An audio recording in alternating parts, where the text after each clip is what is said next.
Okay, तो इसका work है सिंपली टेक्स्ट डेटा राइट करना आपकी एक फाइल के अंदर, और उसे अभी हम एज पर एक्चुअल सिंटैक्स, जो जावा का इनिशियल सिंटैक्स अगर आप एक्सेप्शन हैंडलिंग मैकेनिज्म यूज करते हैं उसके अकॉर्डिंग। ठीक, तो इसको अगर रन करते हैं, यहां पर आपका मैसेज क्या आ रहा है, डेटा रिटन इन फाइल। तो आपका डेटा फाइल में राइट हो गया है, इसका मतलब यही है ना। अगर ये मैसेज आ रहा means there is no exception, और ये डेटा हमारा फाइल में राइट हो चुका होगा। अब ये फाइल बनी कहाँ होगी? यस सर, कहाँ बनी? आप बताइए कहाँ बनी होगी ये फाइल? ड्राइव तो दिया बनी है, तो सी में बना होगा। इतना डिस्कशन हुआ फाइल पाथ पर, हमने बताया है, बाकी लोगों ने बताया है, कहाँ पर क्रिएट हुआ होगा ये फाइल? हाँ, पाथ डिफाइन नहीं है, करेक्ट है, हमने पाथ नहीं दिया, केवल हमने फाइल नेम दिया।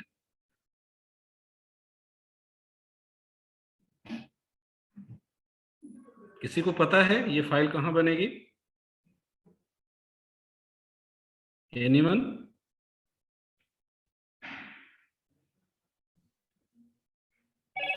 वो तो फाइल का नेम हो गया Rohit, string.txt your file name. तो ये जो तरीका है ये रिलेटिव पाथ होता है ना, अगर हम एक्चुअल पाथ नहीं देते बाय डिफॉल्ट क्या यूज होता है?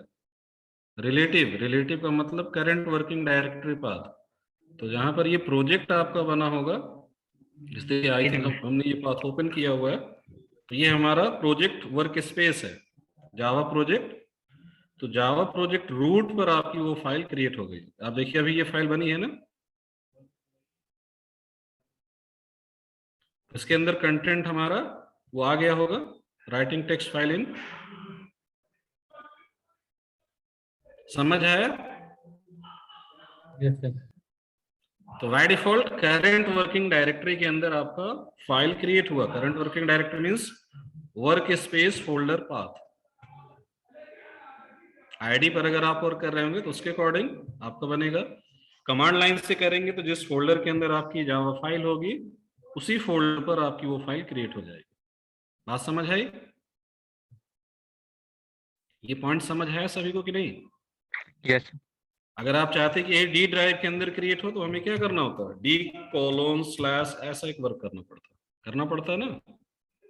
तो ये एब्सोल्यूट पाथ हो जाता है। ये क्या हो जाता है? Absolute path.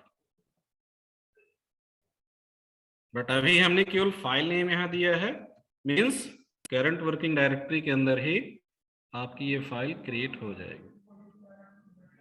ठीक है, तो ये आपका जो अप्रोच है इसमें देखिए हमें क्या क्या करना पड़ रहा है। हम यहाँ पर पहले एक वेरिएबल इस तरीके से क्रिएट कर रहे हैं, फिर अपना वर्क किया, वर्क करने के बाद फिर हम उसे फाइनली क्या कर रहे हैं, क्लोज कर रहे हैं। तो इसी वर्क को करने का एक दूसरा ऑप्शन यहाँ पर है आपके पास आज की डेट में, जिसे हम कहते हैं ट्राई विद रिसोर्सेस। क्या कहेंगे उस अप्रोच को? Try with resources. Try with resources. यहाँ पर एक कमेंट मार्क कर देते हैं, ट्राई ब्लॉक विद रिसोर्सेस। तो ट्राई विद रिसोर्सेस का जो सिंटैक्स है वो थोड़ा सा चेंज होगा, और चेंज क्या होगा, ये वर्क हम यहां करेंगे ऐसे, और ये पार्ट यहां पर आ जाएगा। ये स्टेटमेंट यहां से डिलीट करेंगे।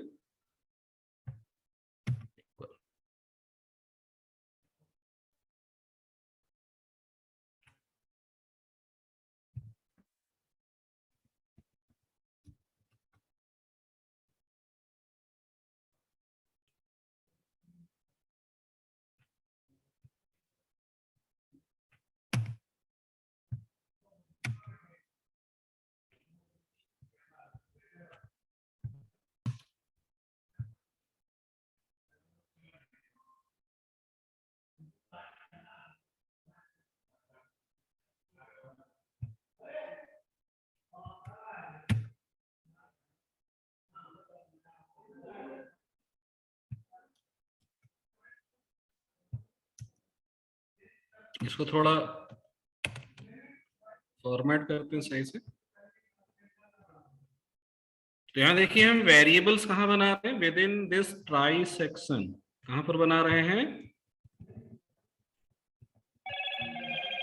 ट्राई सेक्शन के अंदर।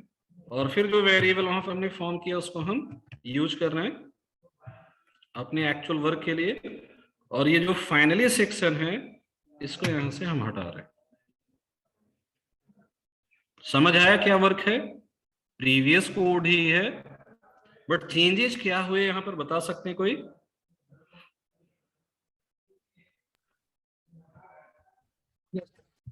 रिस्पॉन्ड कीजिए।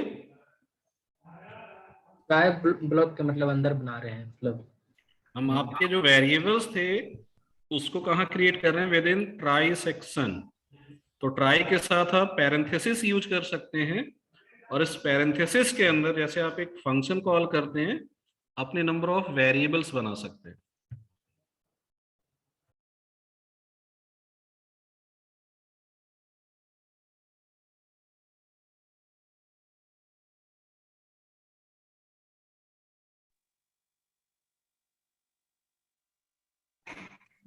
तो यहाँ पर ये वेरिएबल्स हमने बना लिया, और उसके बाद फिर हमने वर्क किया, और एक्सेप्शन के लिए कैच हैंडलर। तो ये आपका एक न्यू वे है आज की डेट में ट्राई कैच ब्लॉक को यूज करने का, जिसे हम क्या कहते हैं, रिसोर्सेज।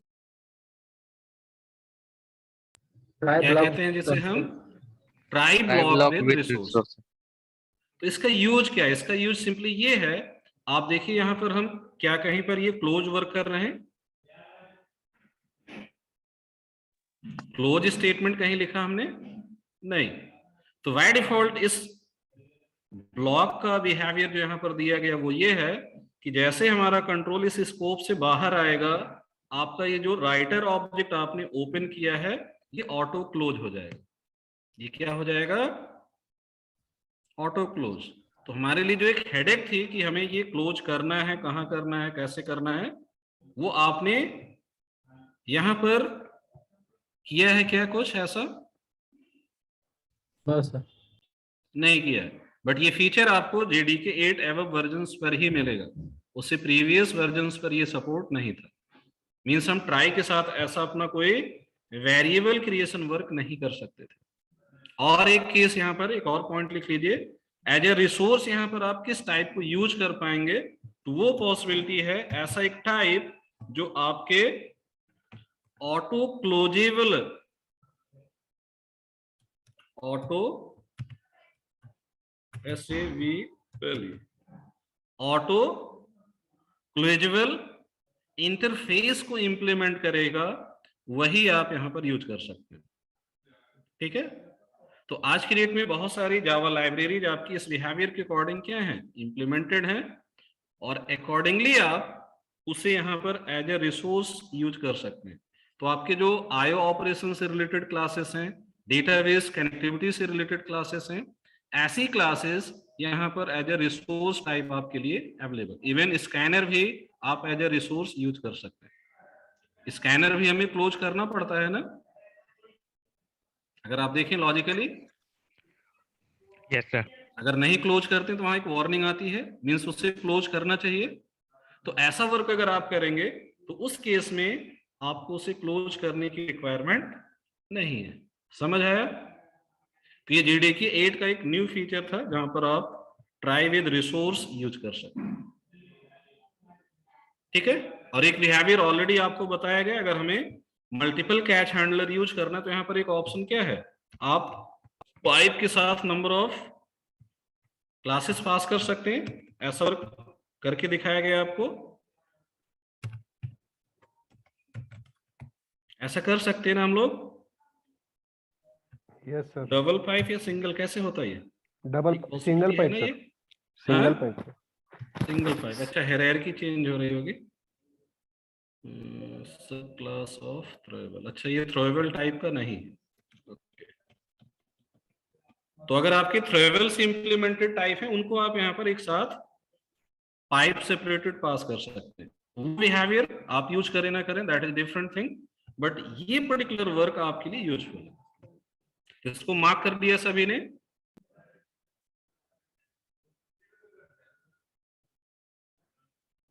इसको मार्क कर लिया सभी ने? एक बार समझा दिए थोड़ा सा। इसका यूज सिंपली क्या है, जैसे ये देखिए, ये नॉर्मल अप्रोच है ना, इसी वजह से हमने 2 कोड लिखा है। नॉर्मल अप्रोच में हम क्या करते हैं, वेरिएबल क्रिएट करते हैं, फिर उसको इनिशियलाइज करते हैं, अपना कुछ वर्क करते हैं, और फिर हम उसको क्लोज करते हैं। ये नॉर्मल अप्रोच है ना आपकी। ये आप एक रिसोर्स है, तो रिसोर्स आपने यहां से क्रिएट किया, उसको यहाँ पर इनिशियलाइज किया, इनिशियलाइज करके आपने कुछ वर्क किया, और आपका वर्क जब हो गया आपने उसको क्लोज कर दिया। ये करते हैं? Yes sir. ठीक। तो इसी पर्टिकुलर टास्क को आप दूसरे तरीके से करें। यहां पर भी अगर देखें तो ट्राई कैच मैकेनिज्म है। इसी वर्क को आप आज की डेट में अगर ट्राई कैच से करते हैं तो आप देखिए आपको फाइनली ब्लॉक की जरूरत ही नहीं है। वो बिहेवियर यहां पर इन्होंने कैसे दे दिया, try with resource. Try with resource. तो ट्राई विद रिसोर्स का मतलब क्या है कि इस ट्राई सेक्शन के साथ ये जो हम ब्लॉक क्रिएट कर रहे हैं, यहां पर आप अपने number of resources object create कर सकते हैं। मींस एक ही नहीं, एक से ज्यादा भी हो सकते हैं। तो इस पर्टिकुलर सेक्शन का वर्क यहां पर क्या है कि जैसे ही हमारा कंट्रोल इस स्कोप से बाहर आएगा, आपके जितने भी रिसोर्सेस आपने यहां पर ओपन किए होंगे वो ऑटो क्लोज हो जाएंगे। वो क्या हो जाएंगे, ऑटो क्लोज। तो एडवांटेज क्या है, हमें फाइनली जैसा वर्क यहां करने की जरूरत है।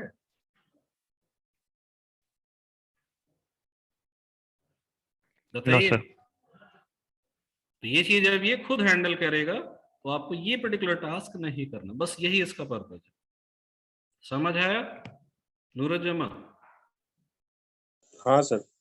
बट कंडीशन यहां पर क्या है, आप यहां पर वही क्लासेस या टाइप्स यूज कर सकते हैं जो आपके ऑटो क्लोजेबल इंटरफेस को इंप्लीमेंट करके बनाए गए होंगे। तो हमने एग्जाम्पल क्या दिया कि आपके जो आईओ ऑपरेशन से रिलेटेड क्लासेस हैं, लाइक हम प्रिंट राइटर यहाँ यूज कर रहे हैं, या फिर आप स्कैनर यूज करते हैं, या फिर आप कनेक्टिविटी के लिए आगे बहुत सारे क्लासेस हम यूज करेंगे, तो उनको आप इस तरीके से ट्राई के साथ राइट कर सकते हैं। ठीक है? Yes sir. हाँ, बफर्ड रीडर आईओ में सारी क्लासेस आ गई ना, आईओ पैकेज की मैक्सिमम क्लासेस इस तरीके से आपको मिलेंगे। ठीक है? तो जिसे आप as a resource, like network related कोई क्लास है, जैसे आप मान लीजिए आरएमआई का कंसेप्ट इंप्लीमेंट करें तो वहां पर नेटवर्किंग से रिलेटेड जो आपकी क्लासेस उनको ही आप यूज करेंगे। फाइल रिलेटेड ऑपरेशंस करें तो आप फाइल हैंडलिंग के क्लासेस यूज करेंगे।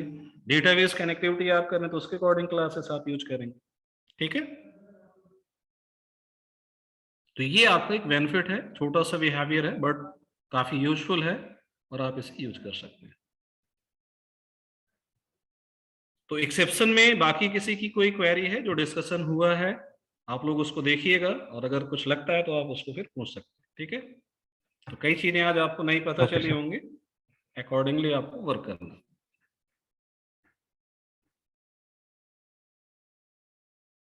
चलिए अब नेक्स्ट बिहेवियर, यहाँ पर थोड़ा सा वर्क हम लोग करेंगे कलेक्शंस पर। बट कलेक्शंस पर वर्क करने से पहले आपको यहाँ पर कुछ बेसिक चीजें पता होनी चाहिए, और वो बेसिक चीज क्या है, रैपर क्लास और जेनरिक। तो आपको बाय नेम तो पता ही है, कुछ फीचर्स भी आपको दोनों के बारे में पता होंगे, बट इनका एक्चुअल यूज क्या है वो थोड़ा सा और एक्सप्लोर करते हैं। तो रैपर्स का क्या यूज है आपके अकॉर्डिंग, कोई बता सकते हैं? रैपर क्लासेस इन जावा का यूज क्या है आपके लिए? सर खाली एक एग्जांपल देते हैं सर। ऑब्जेक्ट क्या? अगर हमको ऑब्जेक्ट स्पेस में कन्वर्ट करता है। हाँ ऑब्जेक्ट में सबको करना, इंटीजर है तो उसको कन्वर्ट करना होता है सर, ताकि कोई फिर एक्सेप्शंस ना आए। एक्सेप्शन ना आए? अदर अदर डाटा टाइप है तो सर, तो उसको ऑब्जेक्ट में कन्वर्ट करने के लिए, रैप करने के लिए। हम्म। और कुछ?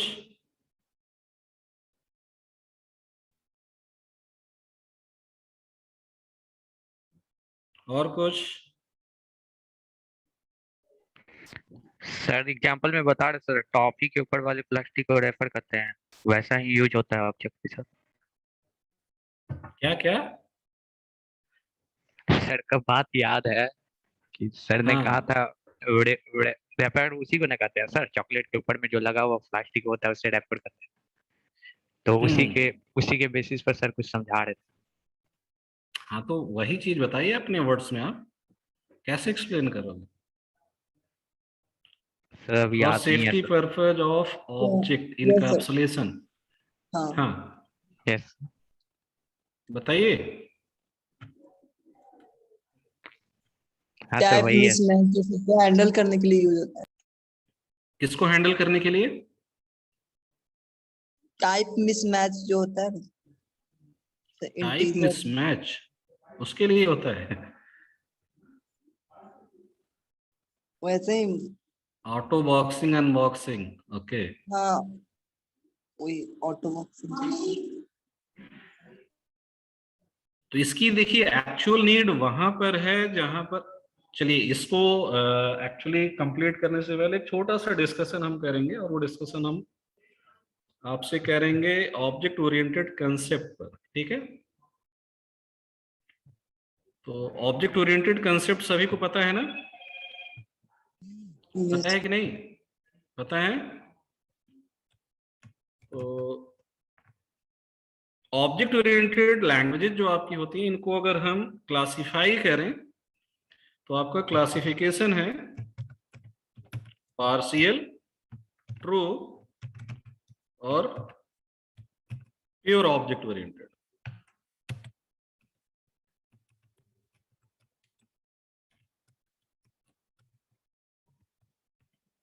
चलिए इस पर कुछ फोकस डालिए आप लोग। कौन बता रहा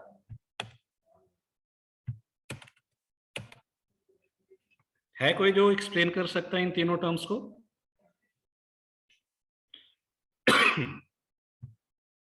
एनीवन?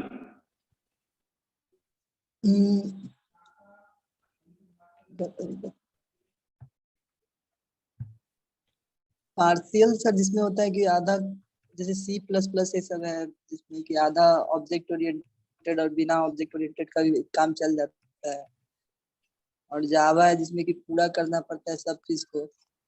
ऊप्स ऐसे बेस्ड जो लैंग्वेजेज होती हैं उनको हम कुछ इस तरीके से क्लासिफाई ऑब्जेक्ट करते हैं। एक बेस्ड तो और ये क्लासिफिकेशन है ऑब्जेक्ट बेस्ड और ऑब्जेक्ट ओरिएंटेड, और दूसरा ऑब्जेक्ट ओरिएंटेड में फिर आपके तीन क्लासिफिकेशंस आपको मिलते हैं, और वो क्या है?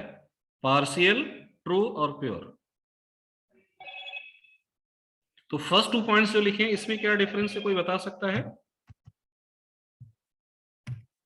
फर्स्ट 2 में कोई डिफरेंस किसी को पता है? Object based and object oriented. Object based मतलब होगा किसी स्पेसिफिक ऑब्जेक्ट के डिपेंडेंट हो। पूरी तरीका से नहीं होता है जो जावास्क्रिप्ट जैसे ऑब्जेक्ट बेस्ड है। पता है हमको सर, लेकिन अभी माइंड में आने भूल गए। आप लोग एक्सप्लोर नहीं करते चीजों को। पार्शियल ऑब्जेक्ट ओरिएंटेड तो इतना ही जानते हैं कि सी प्लस प्लस पार्शियल है, जावा प्योर है। जावा प्योर है? कहाँ लिखा है, दिखाइए जरा। है कहीं लिखा?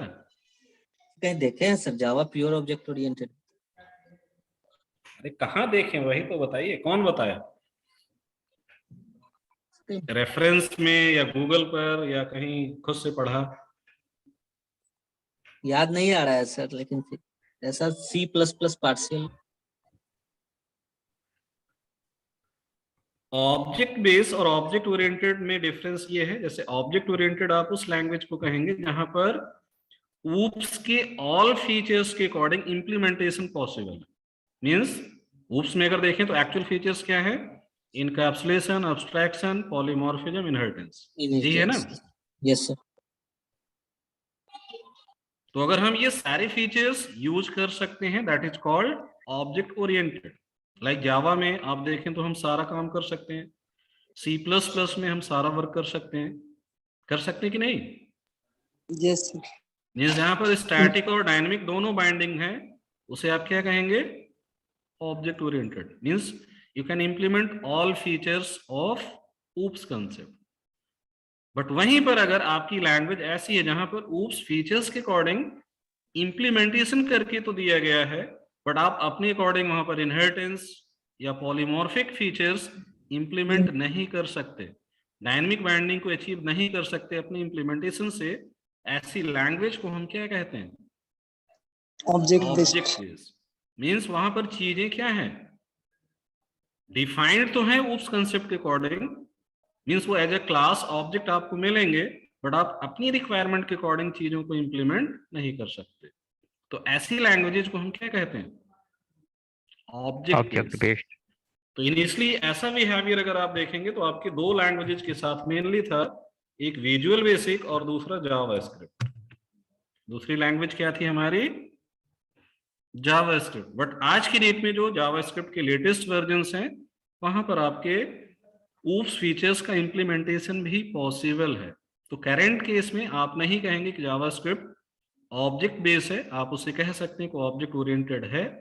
बट इनिशियली जब इसको डेवलप किया गया था तो उस टाइम पर यहाँ पर हमारे पास बिल्ट इन ऑब्जेक्ट्स थे, क्लासेस थी, उनको यूज करके हम वर्क कर सकते थे। बट जावा लाइक या C++ लाइक ऊप्स कंसेप्ट के अकॉर्डिंग जो फीचर्स हैं उनका इंप्लीमेंटेशन पॉसिबल नहीं था। बात समझ आई?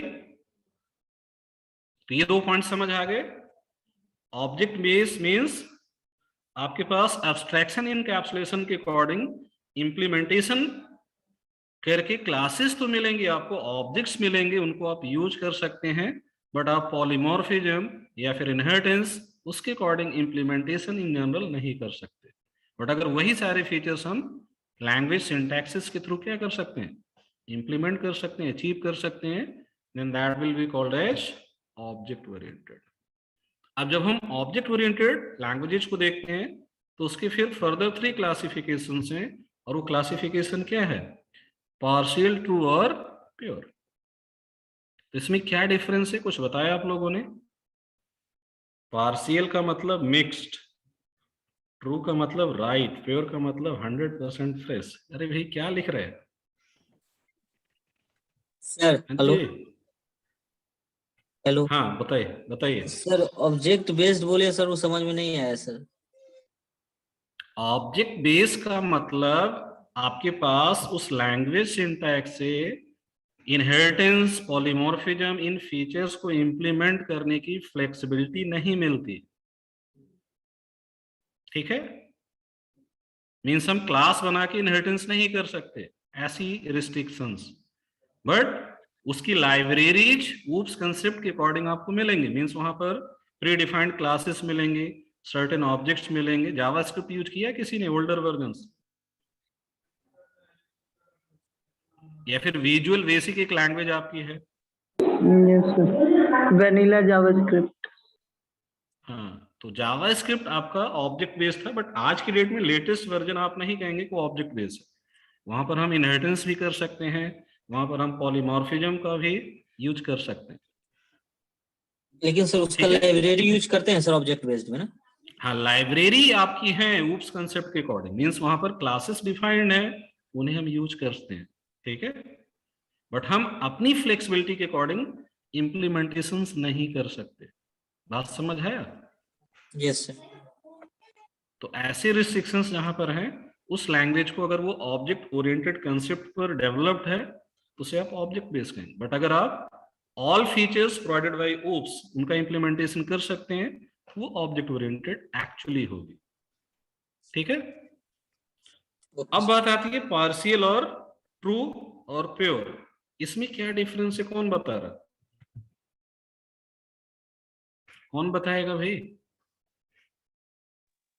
बताए हैं सर चैट में।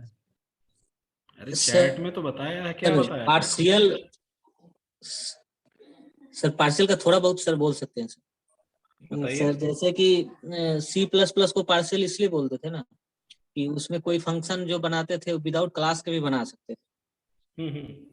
लेकिन इसमें जो भी मेथड हम बनाएंगे विदाउट क्लास पॉसिबल ही नहीं है। इसमें सिंपली आपकी एक ऐसी प्रोग्रामिंग लैंग्वेज जो ऑब्जेक्ट ओरिएंटेड कंसेप्ट को क्या करता है? सपोर्ट करता है, फॉलो करता है, बट उसके अकॉर्डिंग इंप्लीमेंटेशन करना कंपलसरी नहीं। बात समझ आई? जैसे एग्जांपल में सी लैंग्वेज हो सकता है सर, क्योंकि सी लैंग्वेज कहाँ भी ऑब्जेक्ट ओरिएंटेड है? नहीं पार्शियल का बोल रहे हैं सर। पार्शियल भी नहीं है, वहां क्लास ऑब्जेक्ट बनता है क्या? सी नहीं है, सी प्लस प्लस है। हाँ, सी प्लस प्लस इस कैटेगरी में आएगा। कौन आएगा? सी C++। प्लस प्लस या फिर PHP। PHP। ठीक है, तो सी True में sorry Java। C plus plus PHP ये आपकी पार्शियली ऑब्जेक्ट ओरिएंटेड लैंग्वेजेज है। यहाँ पर आप पूरा वर्क प्रोसीजरल कर सकते हैं, मीन्स फंक्शन बेस्ड इंप्लीमेंटेशन कर सकते हैं, या फिर आपकी रिक्वायरमेंट है तो आप ओप्स कंसेप्ट के अकॉर्डिंग इंप्लीमेंटेशन कर सकते हैं। तो ऐसी एक लैंग्वेज को आप क्या कहेंगे? Partially object oriented. बात समझ आई? ट्रू किसे कहेंगे? ट्रू किसे कहेंगे? जावा। अरे जावा ऑब्जेक्ट ओरिएंटेड कॉन्सेप्ट जावा को तो follow एग्जाम्पल करता हो गया है ना। क्या सर? जावा तो एक एग्जाम्पल हो गया, जैसे सी हाँ प्लस बता रहे हैं प्लस सर, जो कि पूरा ऑब्जेक्ट ओरिएंटेड कॉन्सेप्ट को फॉलो करता है, लेकिन प्रिमिटिव डेटा टाइप भी उसमें होता है। सिंपली एक ऐसी लैंग्वेज जिसके थ्रू कोई भी इंप्लीमेंटेशन अगर आप करते हैं तो आपको उस इंप्लीमेंटेशन के लिए ऊप्स कंसेप्ट फॉलो करना क्या है? कंपलसरी है। Means any executable statement you can write with in a class. Class के बाहर आप कुछ कर सकते हैं। जावा को अगर आप देखें तो क्लास के बाहर हम कुछ कर सकते हैं क्या? Actual work no sir. No, कर sir. सकते हैं या नहीं? नो सर, तो विदाउट जावा क्लास ने आपको रिस्ट्रिक्ट कर दिया ना कि अगर आप कुछ भी करना चाहते हैं तो उसके लिए क्या करना है? एटलीस्ट आपको एक क्लास की तो हेल्प लेनी पड़ेगी। मीन्स विदाउट क्लास कोई वर्क पॉसिबल नहीं है। बट जावा के अंदर अगर आप देखें तो क्या सब कुछ ऑब्जेक्ट है? जावा में क्या सारी चीजें ऑब्जेक्ट? मीन्स हम किसी भी टाइप का आइडेंटिफायर क्रिएट करें, अगर एक वेरिएबल की बात करें तो क्या हर वेरिएबल एक ऑब्जेक्ट फॉर्म रेफरेंस होल्ड करता है? नहीं। किस केस में? किस केस में ऑब्जेक्ट नहीं होता आपका आइडेंटिफायर? जब आप प्रिमिटिव्स यूज करते हैं। क्या यूज करते हैं? प्रिमिटिव्स। तो एक ऐसी प्रोग्रामिंग लैंग्वेज जहां पर ऊप्स कंसेप्ट को फॉलो करना कंपलसरी है, प्लस वो प्रिमिटिव टाइप सपोर्ट भी आपको देता है, ऐसी लैंग्वेज को हम किस कैटेगरी में रखेंगे? True true object object oriented. Oriented. और इसके एग्जांपल्स हैं जावा और सी हैश। दो पॉपुलर लैंग्वेज ये हैं। कौन सी लैंग्वेज? जावा और and C C hash. Hash. जो डॉटनेट में आप पढ़ेंगे सी हैश, और जावा प्रोग्रामिंग जो भी आप देख रहे हैं। ठीक है। अब तीसरा case pure object oriented. Pure object oriented का मतलब क्या हो गया? एक ऐसी लैंग्वेज जिसमें सब कुछ सब ऑब्जेक्ट है। Means 100% object oriented implementation. Primitive का कंसेप्ट नहीं है। तो ऐसी कोई लैंग्वेज है आप लोगों की नजर में जहां पर सब कुछ ऑब्जेक्ट हो? पता नहीं हमको सर। किसी को भी? 36 लोग पहले कनेक्टेड से हैं। समझते थे सर, अकेला पार्शियल और साला है पहले क्या से सर हम दो ही समझते थे, पार्शियल और प्योर। बीच में अच्छा। ट्रू है। बताइए। एंड्रॉयड हुआ सर? एंड्रॉयड प्रोग्रामिंग लैंग्वेज है। कोवाल क्या एक होता है? नहीं सर, फोटोन एक होता है सर, फोटोन। कोवाल जो पहला था। कोबोल। कोबोल फोटोन ही सर। कोबोल फोटोन ऐसी लैंग्वेज काला है एक सर। है small talk. Small talk. Small talk. ठीक है। और पाइथन। पाइथन जीटेक के सिलेबस में नहीं है सही सब, यही सब छूट गया खाली। Ruby sir. ठीक है। यस। क्या कह रहे हैं?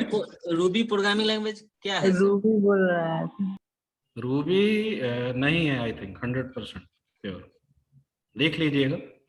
देख लो सर रूबी। इसमें थोड़ा सा ट्रू और प्योर में थोड़ा सा ये बता दीजिए सर डिफरेंस। ट्रू का मतलब प्रिमिटिव डेटा टाइप सपोर्ट है वहां पर, प्लस कोई भी इंप्लीमेंटेशन करने के लिए आपको क्लास की हेल्प लेनी पड़ेगी एटलीस्ट।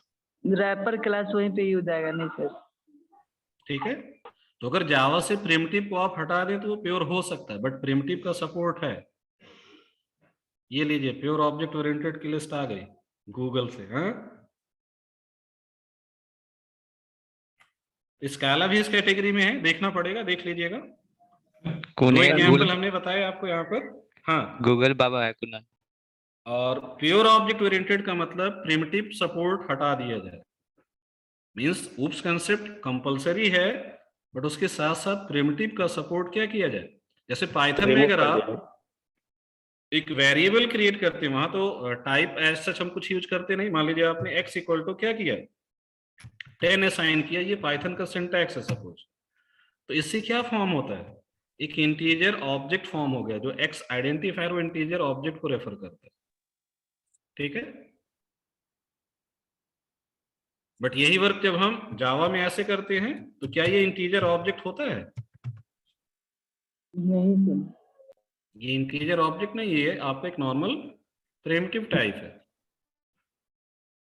इसको मेमोरी कहाँ मिलती है? स्टैक में। इसको मेमोरी बाय डिफॉल्ट कहाँ मिलती है?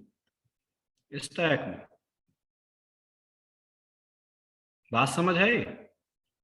मीन सिंपली आपका पूरा का पूरा जो मेमोरी मॉडल है डेटा स्टोरेज का, वो क्या कर दिया जाए, हीप बेस्ड, तो उसे आप क्या कहेंगे,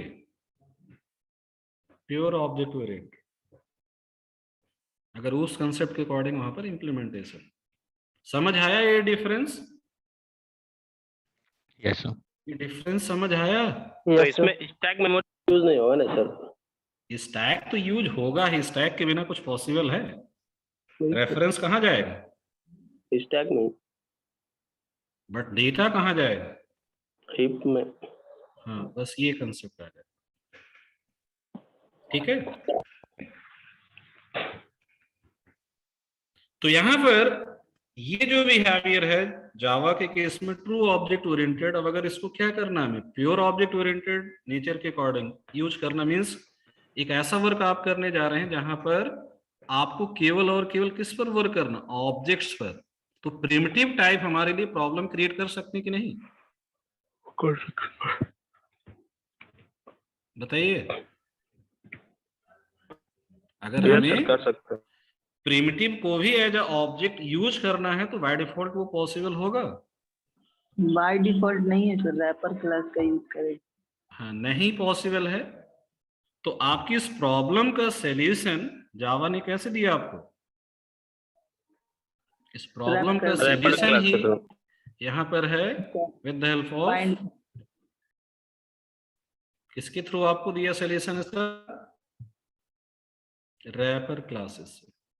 ठीक है, तो आपकी जो भी प्रिमिटिव फॉर्म है उनकी रैपर क्लासेस आपको दी, मींस उसके अकॉर्डिंग उन्होंने एक फर्दर क्लास आपको प्रोवाइड किया जिसको आप यूज करके अपने प्रिमिटिव फॉर्म को भी एज अ ऑब्जेक्ट यहाँ पर यूज कर सकते हैं। बात समझ आई सभी को या नहीं? हाँ, यस सर। आप ऐसे डिफरेंस अगर पूछ लिया कि what is the difference between object oriented and object based, तो डायरेक्टली यही कह देंगे हम लोग, यू मतलब all the feature of oops you can implement in object oriented, but in object oriented we can implement all the features all the of oops concept. ठीक, अच्छा जी, but in case of object based yes, we cannot implement polymorphism and inheritance. अच्छा polymorphism and inheritance. ठीक है, तो polymorphism inheritance का Yes, मतलब sir. क्या हो गया कि आप अपने अकॉर्डिंग क्लासेस नहीं बना सकते, इनहेरिटेंस नहीं कर सकते, कई सारे रिस्ट्रिक्शंस हो गए ना। तो वहां पर रेडीमेड क्लासेस हैं आपके पास एज ए लाइब्रेरी और उसको आप यूज करते हैं। ठीक, बाकी जो प्रोग्रामिंग अप्रोच है वो प्रोसीजरल फॉलो करते हैं। क्या फॉलो करते हैं? प्रोसीजरल अप्रोच फॉलो करते हैं। जैसे जावास्क्रिप्ट में सारा वर्क फंक्शन बेस्ड मोस्टली हम करते हैं, जावास्क्रिप्ट में हम क्या करते हैं, बट आज की डेट में जो टाइप स्क्रिप्ट है वहां पर आपका पूरा का पूरा जावास्क्रिप्ट ट्रांसफॉर्म होकर ऑब्जेक्ट ओरिएंटेड फीचर सपोर्ट आपको देता है। बट टाइप स्क्रिप्ट से पहले जावास्क्रिप्ट में हम ऑब्जेक्ट बेस्ड बिहेवियर के अकॉर्डिंग ही वर्क करते थे। ठीक है,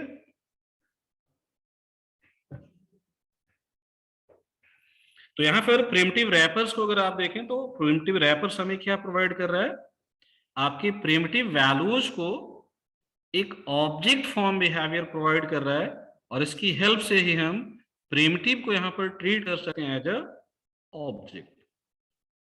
ठीक है, तो अब अगर आपको यहां पर अपनी प्रिमिटिव टाइप्स पर आप देख सकते हैं, आपको अगर ऑपरेशंस की हम बात करें तो फ्लेक्सिबिलिटी कहां मिलती है, एज अ इंटीजर प्रिमिटिव, या फिर जब हम किसी क्लास टाइप ऑब्जेक्ट को यूज करते हैं।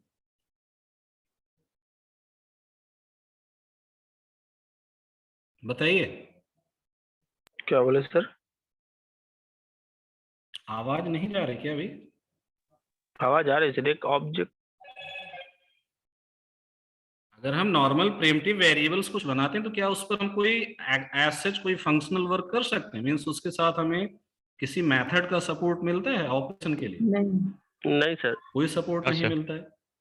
बट अगर हमें सर्टेन ऑपरेशंस परफॉर्म करने अपने उस प्रिमिटिव डेटा वैल्यू पर, तो वो पॉसिबल कैसे होगा, अगर आपका वो आइडेंटिफायर ट्रीट हो कैसे, एज अ ऑब्जेक्ट रेफरेंस, और उस ऑब्जेक्ट रेफरेंस के अकॉर्डिंग हमें वहां पर हमारी रिक्वायरमेंट के according number of utility methods मिल जाए, तभी तो ये पॉसिबल होगा ना।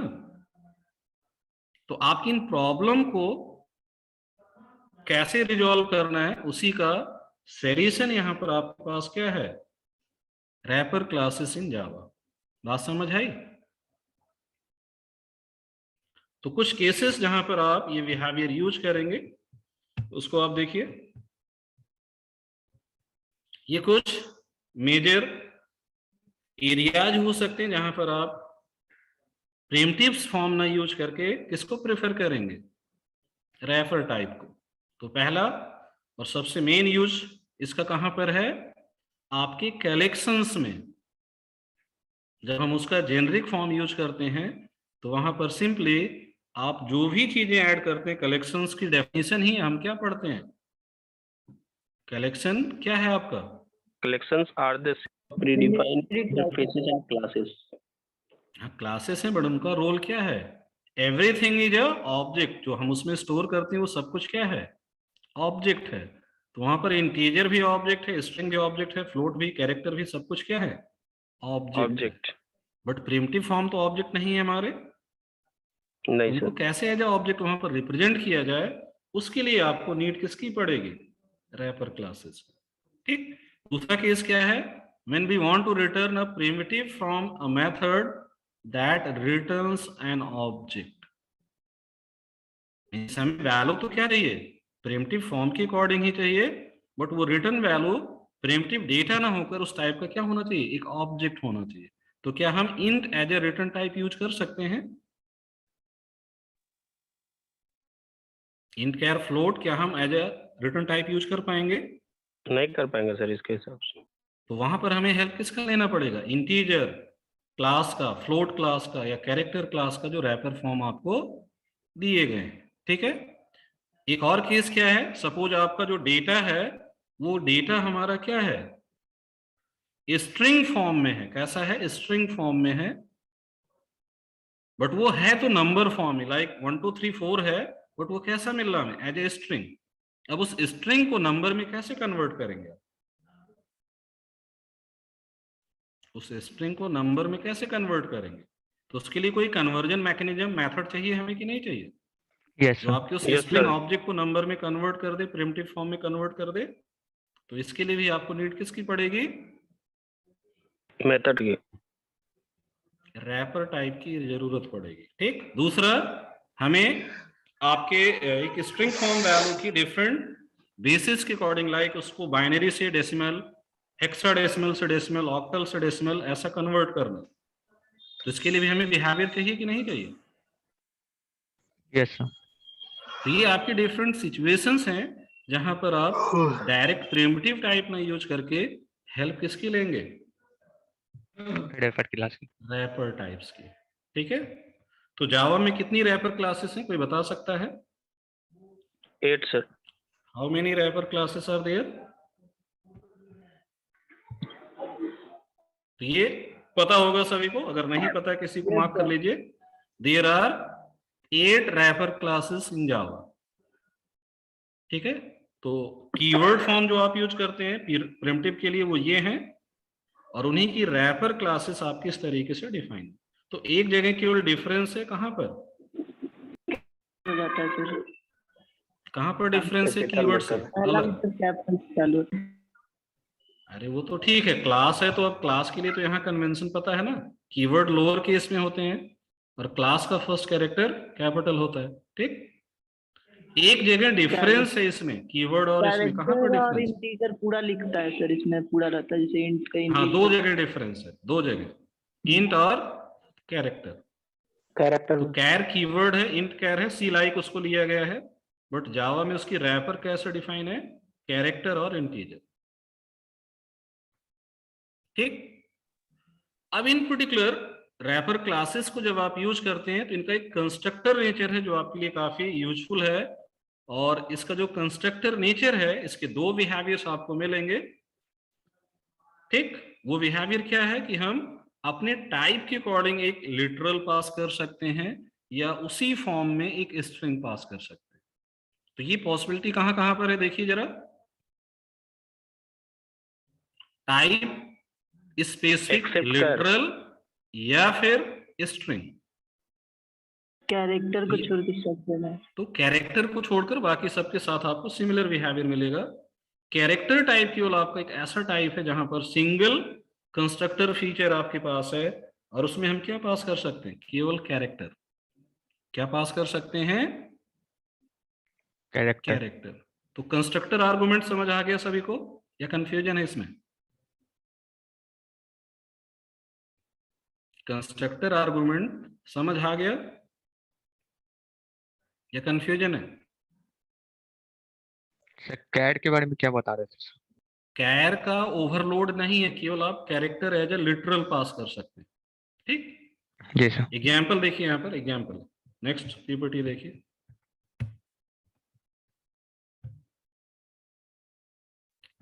हाँ, ये देखिए इस तरीके से आप इसको यूज करेंगे। तो यहां देखिए इंटीजर i1 5 क्या है? फर्स्ट स्टेटमेंट 5 क्या है? इंटीजर इंटीजर है, बट सेकंड i2 के केस में 5 क्या है?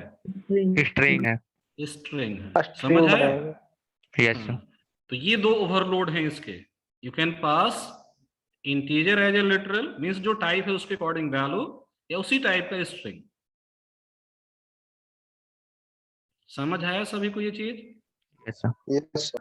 तो कैरेक्टर के केस में आप देखेंगे यहाँ पर केवल एक पॉसिबिलिटी है, और वो क्या है?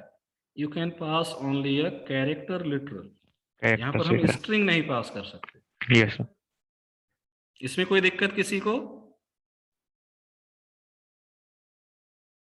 इसमें कोई दिक्कत? बूलियन के केस में आप देखिए, अगर आप लिटरल पास कर रहे हैं तो वो ट्रू फॉल्स लोअर केस में होना चाहिए, बट अगर आप उसी को स्ट्रिंग पास कर रहे हैं तो वो कैरेक्टर वही होनी चाहिए, बाकी वो केस इनसेंसिटिव भी है। तो अगर वही कैरेक्टर होंगे उसको वो कन्वर्ट कर देगा आपकी बूलियन फॉर्म के अकॉर्डिंग। बात समझ आई? ट्रू कैसे लिखे हैं सर? एगो स्मॉल है, एगो कैपिटल है, क्या ये यही केस है? केस इनसेंसिटिव है ये वैल्यू स्ट्रिंग जब पास कर रहे हैं इसमें, स्ट्रिंग है ना ये, तो ट्रू ऐसे लिखिए या ऐसे लिखिए, दोनों वर्क करेगा। ओके। बात समझ है? फॉल्स ऐसे लिखेंगे FALSE लोअर में, या मिक्स फॉर्म, ये मिक्स फॉर्म हो गया ना। हाँ सर, वही बात। हाँ, ठीक है। तो ये आपका कंस्ट्रक्टर नेचर हो गया। अब यहां पर जब ऐसे एक वर्क आप करते हैं तो आपको अपने ऐसी किसी भी पर्टिकुलर टाइप के अकॉर्डिंग एक रिक्वायरमेंट होगी कि हम इस तरीके से उसका ऑब्जेक्ट बनाएं, तो ये ऑब्जेक्ट क्रिएशन का फर्स्ट वे हो गया आपका। दूसरा तरीका है, आप ये वर्क यहां पर कर सकते हैं डायरेक्ट अपने एक मेथड वैल्यू ऑफ से। किससे कर सकते हैं? Value of. तो इंटीजर के केस में आप देखेंगे वैल्यू ऑफ के कई सारे ओवरलोड्स आपको मिलेंगे जिसे आप डिफरेंट बिहेवियर के अकॉर्डिंग यूज कर सकते हैं। आप यहाँ पर बताइए ये जो वैल्यू पास हो रही है इनका मतलब क्या है, कोई बता सकते हैं? जैसे कल हम लोगों ने स्ट्रिंग में वैल्यू ऑफ यूज किया था वैसा ही कुछ है यहाँ पर। क्या है इसका मतलब? 101 1 से लेके आई बराबर जो भी है सर 101 आगे 2 तक नहीं। जाएगा सर। यहाँ पर जो फर्स्ट आर्गुमेंट है वो है आपकी स्ट्रिंग फॉर्म वैल्यू, ठीक। और जो सेकेंड आर्गुमेंट है वो है बेस। वो क्या है? बेस। अच्छा अब बताइए। तो ऊपर वाला बाइनरी हो गया ऊपर का ये 101 क्या हो गया? बाइनरी। मींस ये Binary। क्या देगा आपको? 5। 5 क्या देगा? 5 बेस 2 का मतलब बाइनरी। और बाइनरी और ऑफ ये 15 देगा सर। 101 से अगर हम डेसिमल निकालेंगे तो हमें क्या मिलेगा? 5 सर। 5 मिलेगा। मिलेगा। Yes sir 1 2 means floating, 15। Sorry ये आपका hexadecimal. 15 base 16 means hexadecimal. Yes sir F से 16 क्या मिलेगा? 16 ही मिलेगा। यस सर इसमें 3 सर 15 और ये 0 1 8 ऑक्टल। Yes sir. तो 12 का ऑक्टल क्या होगा डेसिमल में वो आपको निकालना पड़ेगा। और जो लास्ट केवल सिंगल वैल्यू 102 है वो डेसिमल है। मींस वहां बेस नहीं आपने दिया है तो बाय डिफॉल्ट बेस 10 होगा वो। सर एफ का तो 15 होता है ना सर। 15 होता है। ए 10 को करता है ना सर, ए 10 को करता है तो बी 11 को करेगा, उससे कर लीजिए एफ 15 होगा। हाँ तो प्रिंट करके देख लीजिए। सर 0 से चलता है सर, इससे 0 से 15 तक जाएगा। चलिए देख लेते हैं, यहाँ पर एक दो एग्जांपल चेक करेंगे।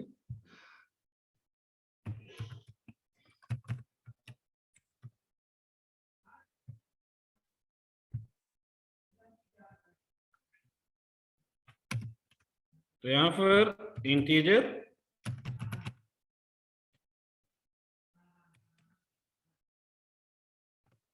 I1 equal to integer dot value of, ठीक। तो इसका ये बिहेवियर यहाँ पर यूज हो रहा है। स्ट्रिंग वैल्यू एंड रेडिक्स का मतलब आप बेस बताते हैं कि वो बेस 2 है, बेस 8 है, क्या है। तो इसमें सपोज हमने वैल्यू क्या पास किया था? f ना। और Yes, यहाँ sir. पर 16 और इसको फिर प्रिंट कराते हैं। तो क्या मिलना चाहिए आप लोगों के अकॉर्डिंग? 15 या 16? 15 सर। 15 मिलना 15 चाहिए मिलना चाहिए। 15 मिलना चाहिए। चलिए देखते हैं। हाँ 15 है, ठीक है, करेक्ट। ए 10 को टेंस करता है। हाँ ये 10 को रिप्रेजेंट करता है तो उसके अकॉर्डिंग यस सर। F15 को। एक्चुअली 0 से स्टार्ट होता है सर, तो इस वजह से। हाँ 0 to 15 रेंज होती है ना।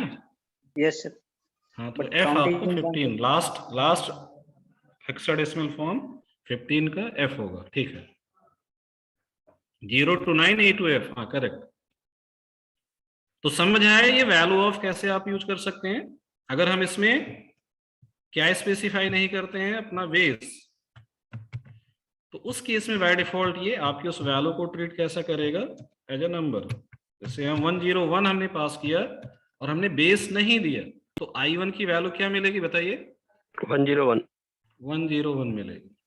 बट अगर यहीं पर हम क्या करेंगे, अगर हम यहाँ पर कॉमा लगाकर 2 कर देंगे तब 5 तो इस केस में अब क्या मिलेगा? तो अब आपको 5 मिलेगा। मीन्स ये बेस 2 हो गया और उसके अकॉर्डिंग ये उसका बाइनरी फॉर्म ट्रीट होगा।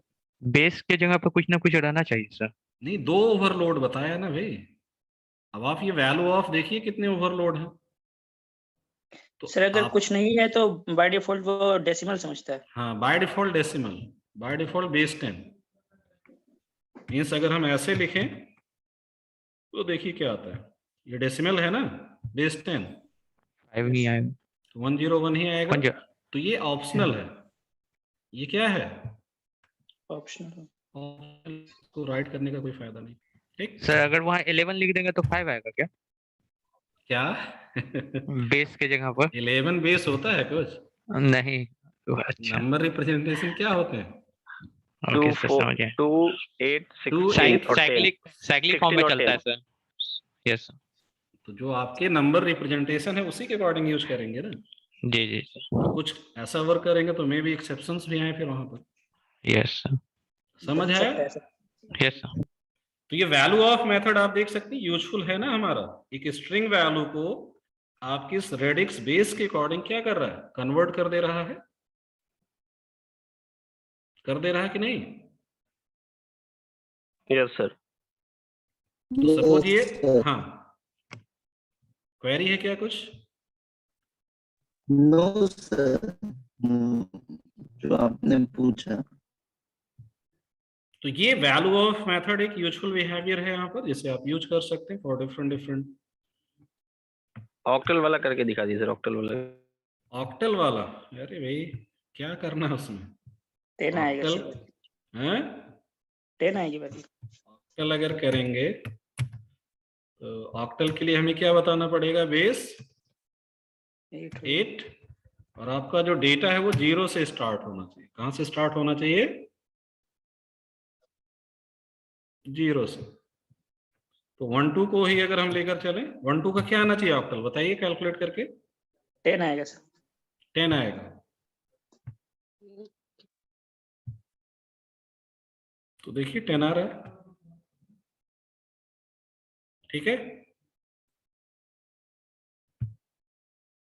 यहाँ पर देखिए ये गड़बड़ हो गया, 122 आ रहा है। तो ऐसा कुछ वर्क नहीं करेंगे। 11 बेस कभी हम यूज नहीं करते। हम एक्चुअली क्या यूज करते हैं? ऐसे या तो गड़बड़ बेस कैसे हो 2, जाएगा? हाँ ऐसे गड़बड़ हो जाएगा तो दिक्कत हो नहीं जाएगी। तो बेस आपको डिफाइन कर सकते हैं हम, होता है 4 ही सर। रिप्रेजेंटेशन है ना भी नंबर के, अगर आप एक्चुअल देखें। Yes sir. क्या क्या है? यूजर डिफाइंड बेस भी बनाते हैं सब कुछ ये जगह तो पे। बाइनरी, ऑक्टल, हेक्साडेसिमल और डेसिमल, यही 4 मेजर है ना। ये सर ये स्टैंडर्ड। ये स्टैंडर्ड 4 फॉर्म है आपके, उन्हीं को आपको यूज करना है, ठीक है। अपने अकॉर्डिंग कुछ नहीं करना है, उन्हीं 4 के अकॉर्डिंग आपको वर्क करना है। जी जी।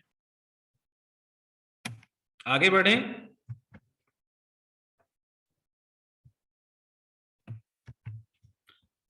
तो ये आपकी क्लास हायरार्की है, इसको देख लीजिए एक बार कैसे इसको इंप्लीमेंट किया गया है। तो ऑब्जेक्ट क्लास यहाँ पर आपकी 2 क्लासेस कैरेक्टर और बूलियन सेपरेट हैं, और आपके जितने ये न्यूमेरिक टाइप हैं, इन न्यूमेरिक टाइप के लिए आपकी एक बेस क्लास है नंबर, और इस नंबर क्लास से ये क्लासेस आपकी इनहेरिटेड, ठीक है। तो byte, short, integer, long, float, double, ये नंबर क्लास से इनहेरिटेड है। नंबर का सुपर टाइप ऑब्जेक्ट है, और character and boolean type by default object class behaviour से इंप्लीमेंटेड। इसमें कोई दिक्कत नहीं होना चाहिए। तो आपके इन क्लासेस को आप देखेंगे, ये जो नंबर से इनहेरिटेड हैं, इसमें वो सारे बिहेवियर्स आपको मिलेंगे जो यहाँ नंबर में डिफाइन, ठीक है। जैसे भी वैल्यू ऑफ हमने यूज किया, तो वो वैल्यू ऑफ हमें कहाँ कहाँ मिलेगा? इन सभी टाइप के साथ। क्यों? क्योंकि वो एक्चुअली किसका मेंबर है? Number type. नंबर का। तो नंबर टाइप सुपर टाइप है किसके लिए? न्यूमेरिक टाइप जो भी आपके डेटा टाइप्स प्रिमिटिव फॉर्म जावा में है, उसके अकॉर्डिंग उनके रैपर क्लासेस। क्लियर है ये स्ट्रक्चर? कैरेक्टर और बुलेट के लिए क्या बोले सर अभी? इम्प्लीमेंटेड कैरेक्टर और बूलियन अलग से इंप्लीमेंटेड, मींस नंबर टाइप वहां नहीं इनहेरिटेड नहीं है। नंबर टाइप से नहीं है, वो ऑब्जेक्ट से डायरेक्ट इनहेरिटेड है, ठीक है। तो आपके नंबर क्लास को यहां पर थोड़ा सा आपको देखना होगा, और इसके कुछ यूजफुल बिहेवियर्स क्या है। तो एक तो इसका कंस्ट्रक्टर नेचर है आपका, और उसके बाद ये आपके डिफरेंट मेथड्स जो यहां पर आपको मिलेंगे। तो वो पर्टिकुलर मेथड आप देखिए, अगर हमें किसी स्पेसिफिक टाइप की वैल्यू रिक्वायर्ड है, उसे हम यूज कर सकते हैं, ठीक है। तो इसका एडवांटेज क्या मिलेगा आपको? इसका एडवांटेज क्या मिलेगा? जैसे अभी यहां पर एक केस सपोज हमारा ये है, अगर हम ऐसे एक वर्क करते थे, float y equal to suppose 30.5f, और यहां पर हमें इंटीजर x में y की वैल्यू असाइन करना है तो कैसे पॉसिबल होगी? टाइप कास्टिंग करना पड़ेगा। क्या करना पड़ेगा? टाइप कास्टिंग करना पड़ेगा, Y लेकिन से यहाँ टाइप कास्टिंग Y करेंगे मीन्स आप ये इसको सर y से पहले इंट में करना पड़ेगा। Convert sir. करेंगे इंट में, ऐसा एक वर्क करेंगे। जी सर। बट अगर आप इसी वर्क को कैसे करते हैं, फ्लोट के रेफर फॉर्म से, तो सपोज यहाँ फ्लोट f1 एक वेरिएबल आपने फॉर्म किया और उसमें आपने वैल्यू यही पास कर दी 30.5f।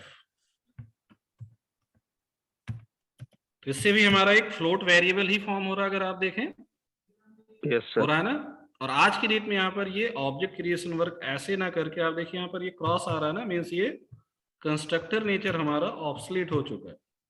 तो हम इस वर्क को ऐसे करते हैं, फ्लोट डॉट वैल्यू ऑफ, और यहां पर हम ये वैल्यू पास करते हैं।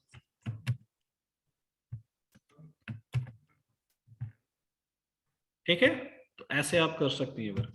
सर क्रॉस क्यों किया सर?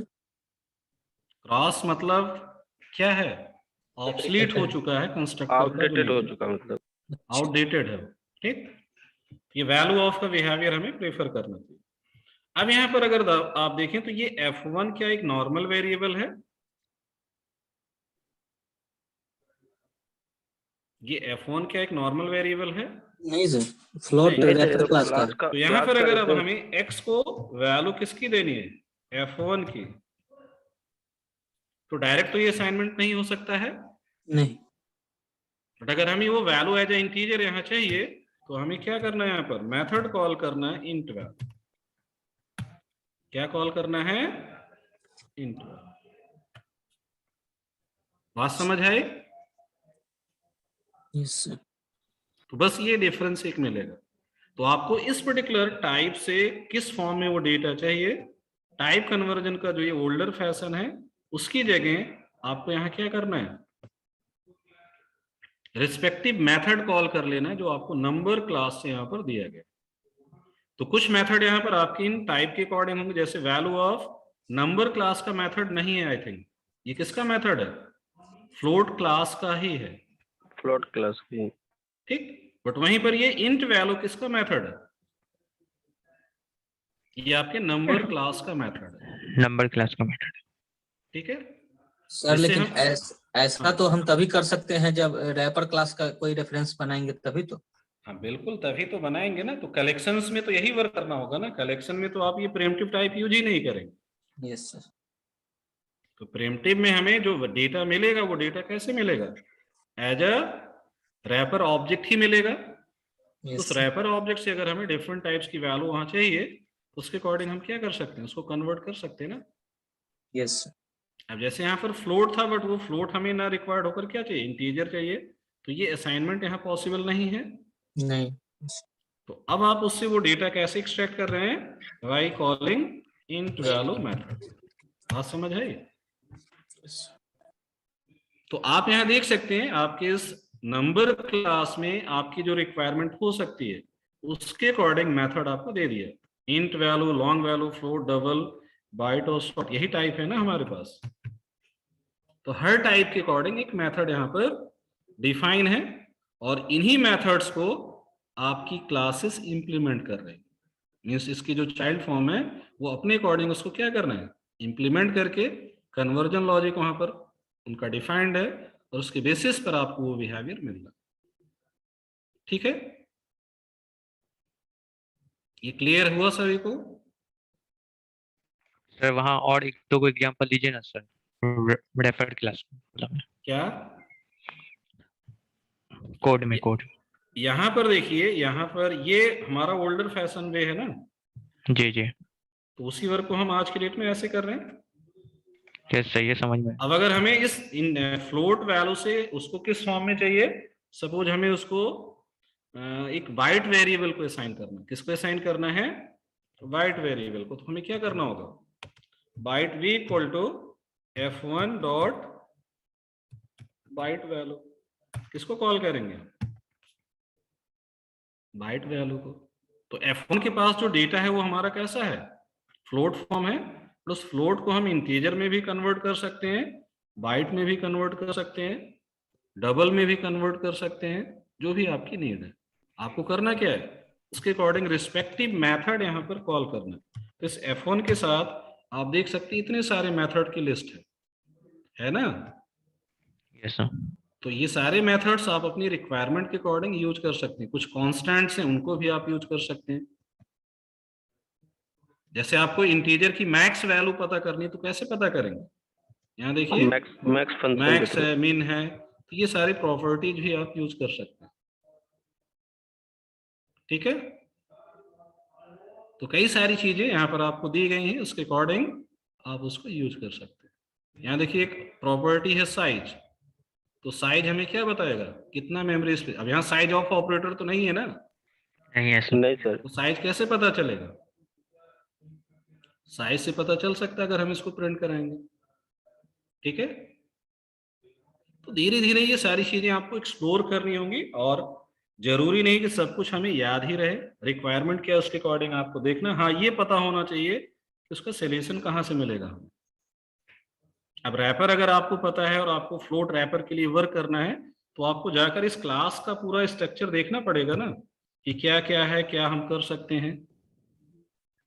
यस उसके सर। अकॉर्डिंग आप उसको देख कर सकते हैं। ठीक है, तो यहाँ पर ये हमारा एक तरीका हो गया कैसे हम अपने डिफरेंट रैपर के थ्रू अपनी वैल्यू गेट करेंगे, या फिर एक स्ट्रिंग से वैल्यू उस फॉर्म में रिट्रीव करेंगे, या फिर अगर हमें कन्वर्जन करना है तो ये वर्क हम कैसे करेंगे।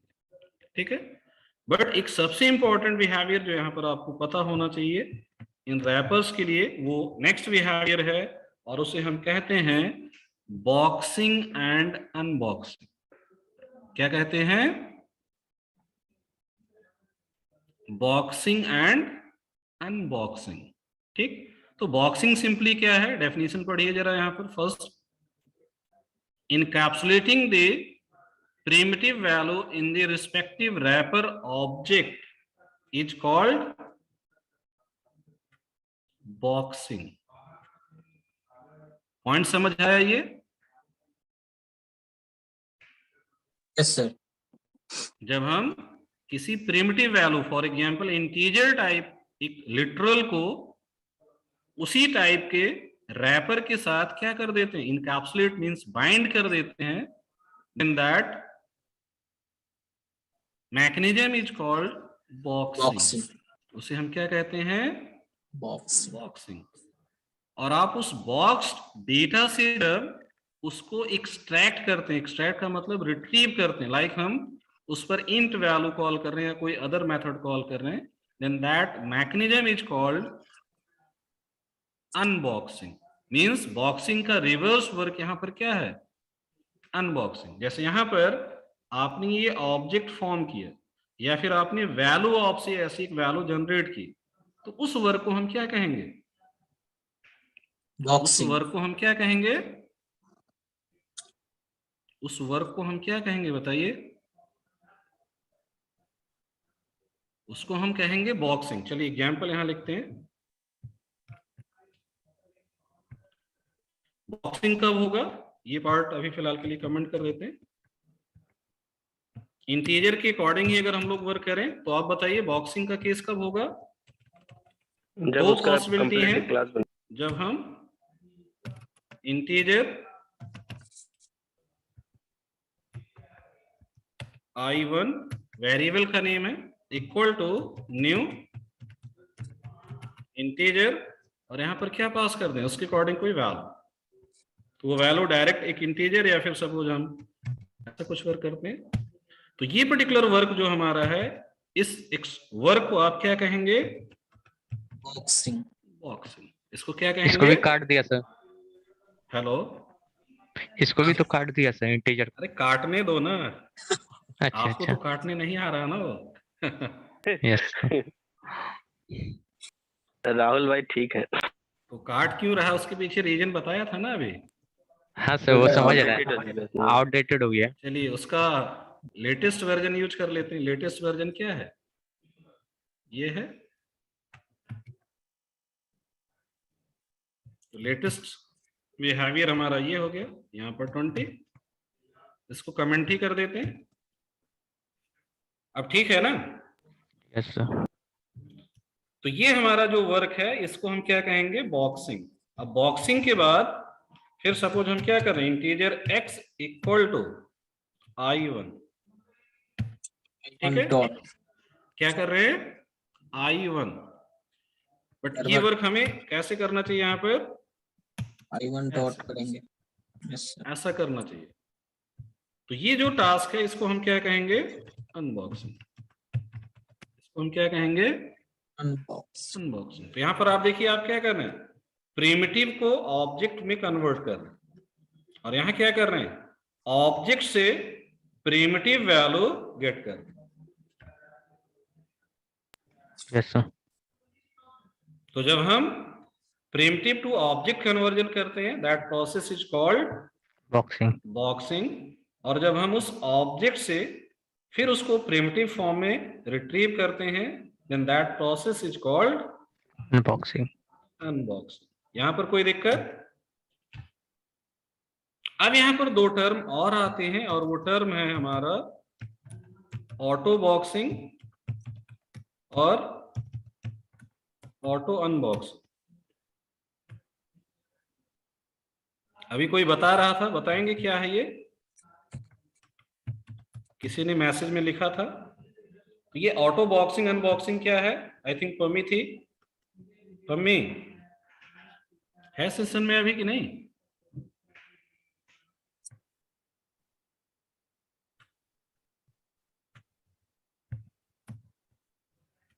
पम्मी कुमारी नहीं है? अच्छा, चलिए, किसी को पता है auto boxing unboxing? Auto boxing ये हमारा बॉक्सिंग अनबॉक्सिंग का वर्क हुआ। तो यहां पर आप देख सकते हैं इस केस में क्या वर्क हो रहा होगा? आपका एक ऑब्जेक्ट फॉर्म हो रहा होगा हीप में, और उसके अकॉर्डिंग फिर आपकी वैल्यू वहां 20 स्टोर हो रही है, और उसका जो रेफरेंस है वो किसके पास है? इस वेरिएबल के पास। फिर आप उस रेफरेंस की हेल्प से जो ऑब्जेक्ट डेटा वहां पर पड़ा उसको निकाल रहे हैं एज ए इंटीजर, उसको आप यहां पर असाइन कर रहे हैं। अब ये दूसरा बिहेवियर क्या है? ऑटो बॉक्सिंग और अनबॉक्सिंग। यहां पर देखिए, ये वर्क जो आपका है इसको आप कह सकते हैं कि ये इम्प्लिसिट है कि नहीं? Yes sir. बट ये वर्क जो है ये क्या है? एक्सप्लिसिट है या इम्प्लिसिट है? एक्सप्लिसिटली है। हम ये वर्क कर रहे हैं।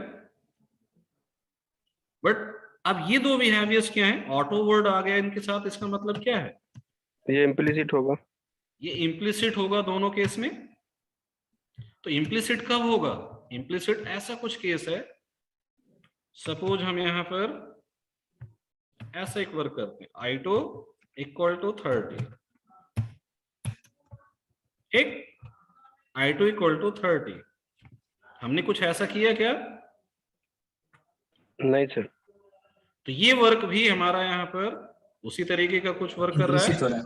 और फिर हम यहाँ पर integer y equal to i2 करते हैं।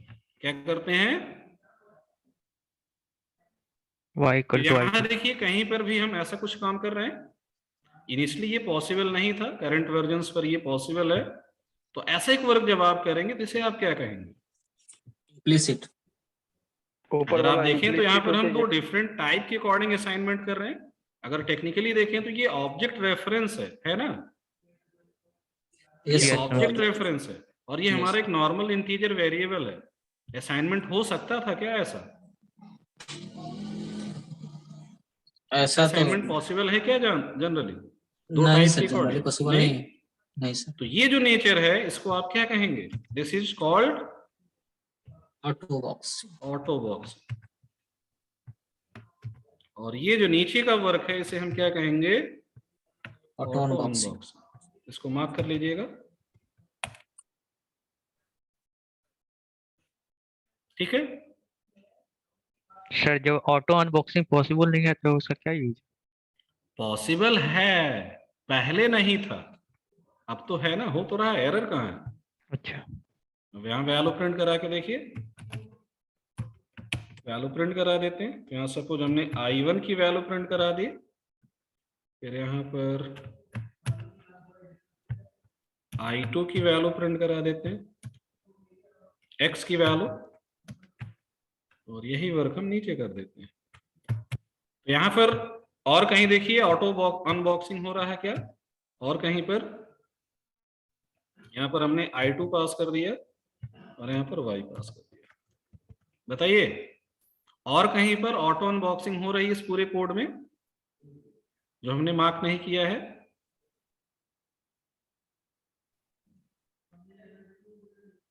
नहीं सर, नहीं दिख रहा, नहीं दिख रहा है? बस वही है सर। ऑटो अनबॉक्सिंग देखिए यहाँ पर भी हो रहा है और यहाँ पर भी हो रहा है।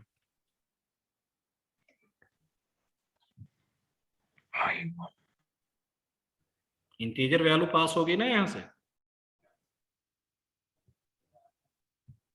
सर वहां तो वैल्यू दे रहे हैं ना सर, यूज करके वैल्यूज ऑफ, कहाँ पर? वही I1 वाले में जो कह तो रहे इसकी हैं। वैल्यू पास होगी ना भाई, इसकी वैल्यू पास होगी ना, ये तो ऑब्जेक्ट है ना। हाँ I1 लेकिन इसमें क्या- तो ऐसा ऑब्जेक्ट में तो हम वैल्यू बॉक्स करके दे रहे हैं ना उसका। अरे अच्छा एक्सप्रेशन के लिए यहाँ वैल्यू पास होगी ना I1 से। अच्छा, हाँ हाँ यस। I1 की वैल्यू पास होगी तो I1 की वैल्यू के पीछे क्या है, ये वर्क होगा ना डायरेक्ट। ये वर्क अगर नहीं कर रहे हैं तो बाय डिफॉल्ट उसे आप क्या कहेंगे? Auto unboxing. बात समझ आई? सर ऑटो अनबॉक्सिंग को एक बार फिर से डिफाइन कीजिएगा तो।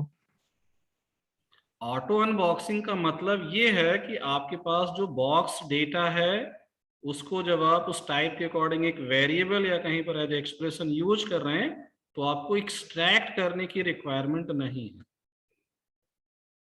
वो वर्क इम्प्लिसिटली हो जाएगा। जैसे सपोज हम यहाँ पर आपसे कहें कि आपके पास एक एम्प्लॉय ऑब्जेक्ट है ऐसा कुछ E1 और हम कहें आपसे E1 + 10 कीजिए, पॉसिबल होगा? नो सर, नहीं पॉसिबल है। बट यहां पर देखिए अगर हम एक वर्क ऐसा करते हैं, इंटीजर z = I1 + I2, ये पॉसिबल होगा कि नहीं? Yes sir. पॉसिबल Yes, हो sir. जाएगा सर, दोनों Possible होगा। इंटीजर टाइप का है ऑब्जेक्ट। पॉसिबल होगा। और यहाँ Yes, पर sir. अगर हम वैल्यू प्रिंट कराएं z की तो क्या मिलना चाहिए? I1 + I2 का वैल्यू। I1 + I2 की जो वैल्यू है मीन्स हमें फाइनल वैल्यू क्या मिलना चाहिए? 50। तो क्या Yes, sir. हमने यहाँ पर दोनों आइडेंटिफायर से इंटीजर को एक्सट्रैक्ट किया? नहीं। बट ओल्डर वर्जन पर ऐसा आप नहीं कर सकते थे, वहां पर आपको ऐसा करना पड़ता कि भाई हम इससे क्या निकालेंगे, पहले उसकी Value इंटीजर निकालेंगे। वैल्यू, फिर उसको ऐड करेंगे। और यहाँ पर भी हम क्या करेंगे, उसकी इंटीजर वैल्यू को एक्सट्रैक्ट करेंगे। तो अगर आप ये वर्क कर रहे हैं explicitly then that is called unboxing. अगर आप यही हटा देते हैं तो वही क्या हो जाएगा? अनबॉक्सिंग। Auto unboxing. ऑटो। समझ आ गया सभी को? तो लेटेस्ट वर्जन पर हमें ये मेथड कॉल करने की जरूरत नहीं है। अगर उसी टाइप के अकॉर्डिंग वो वैल्यू चाहिए, अदर फॉर्म में अगर वो डेटा चाहिए, तब आपको एक्सप्लिसिटली कॉल करना पड़ेगा। सर लेटेस्ट वर्जन का मतलब? लेटेस्ट वर्जन मींस जो करंट कंपाइलर वर्जन हम लोग यूज कर रहे हैं। हम लोग जो जावा 8 यूज कर रहे हैं वो लेटेस्ट ही है ना? नहीं, लेटेस्ट तो 16 कितना है अभी? 17 है। Java 17 18 आने वाला होगा। सर तो हम लोग इतना पीछे क्यों यूज कर रहे हैं? 8 आपका स्टैंडर्ड वर्जन है, स्टेबल वर्जन। ठीक है, तो हम लोग कर सकेंगे सर ये चीज, मतलब हम जो हाँ यूज। बिल्कुल करिए ना, हम भी तो आप ही के कंपैटिबल वर्जन पे काम कर रहे हैं ना। तो ठीक है। आगे वाला वर्जन तो और काम आसान कर दिया होगा सर। क्या? आगे वाला जो लेटेस्ट वर्जन अभी जावा का है, वो तो ठीक ठीक बोल तो रहा और था। ज्यादा काम को आसान बना दिया होगा। हम बिल्कुल चीजें ऐड होती जाती हैं, ठीक है, कुछ चीजें तो ऐड सर होती ही हम लोग रहती को हैं। इतना टफ क्यों पढ़ाया जा रहा है? उसी को करना चाहिए था ना सर, कि किसको? कोड भी आधा हाँ लिख देता वही। हाँ सर, आधा अधूरा हम लोग को इतना टफ क्यों पढ़ाया जा रहा है? अरे टफ कहाँ पढ़ाया जा रहा है, अभी लैंग्वेज तो आना चाहिए ना आपको। सर जब सब कुछ हो ही रहा हो तो नया अपडेशन में तो फिर हम लोग हैं आपको काम चोर, समझे? अभी जितना पकना है पक जाइए, कंपनी में जाके कम पकना होगा, यही होगा।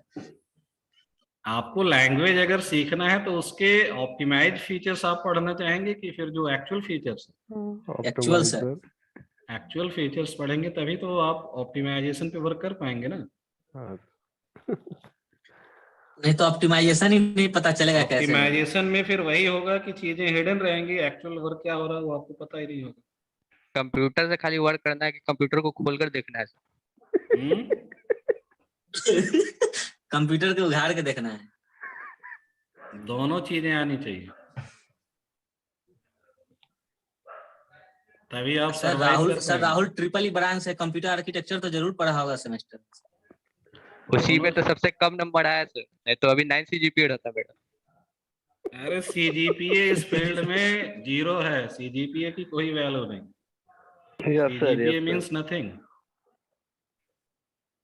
सीजीपीए की वैल्यू है कहीं पर टेक्निकल? केवल बिहार सरकार की नौकरी में है सर। बिहार सरकार नौकरी ही कितनी दे रही है आप लोगों को? Yes sir. पूरे साल में 10,000 भी नहीं सर सर। सिविल वाला सबके हो गया सबको सर। हाँ? सिविल वाला सब जो डिप्लोमा की होता है वो सब बहुत घूस कमा लिए बिहार में सर। तो सरकारी नौकरी आप कितनी मिल रही लोगों को पता ही होगा, उसका पूरा डाटा आप देख सकते हैं। ठीक है, सर Yes. सीडैक में हो जाए तो ये भी तो सरकारी है ना सर? क्या सीडैक में हो जाए ये भी तो सरकारी ही है। सीडैक का 80% जो मैन पावर है वो कॉन्ट्रेक्चुअल है। 80 क्या 90%? सर कितना दिन का कॉन्ट्रैक्ट रहता है मतलब? 2 से 3 साल का होता है, फिर परफॉर्मेंस बेसिस पे वो एक्सटेंड होता है या टर्मिनेट कर देता है। फिर अपना समझिए। क्या फिर सरकार बोल देता है कि अपना समझिए। सरकार का मतलब सरकार का कोई रोल ही नहीं होता, सीडैक उसको अपने लेवल पे देखता है। सरकार से क्या मतलब? सीडैक जब टर्मिनेट कर देता है तो फिर क्या करेंगे उसके बाद सर? अरे क्या भी जो वो आपको ऑफर लेटर देगा उसमें सीधा लिखा होगा कि आपकी जो टेनेर है वो इस डेट से इस डेट तक है, और प्रोजेक्ट स्पेसिफिक वो रहता है। प्रोजेक्ट अगर एक्सटेंड हो गया या नया प्रोजेक्ट आ गया, रिक्वायरमेंट है, तो आगे आपको कंटिन्यू कर सकते हो। और सर इन अदरवाइज फ्यूचर अगर कोई प्रोजेक्ट आया तो फिर ले लेगा क्या? क्या इन फ्यूचर अगर कोई नया प्रोजेक्ट आया तो? इन फ्यूचर आएगा तो उसका प्रोसेस फिर अप्लाई करना पड़ेगा, ऐसे थोड़ी ले लेगा। अच्छा तो अभी पीजी टेक में बहुत सारा वैकेंसी आया हुआ है सर, उसको भर सकते हैं क्या? पीजी डैक में मतलब? सर पीजी टेक में वैकेंसी देख रहे थे सर।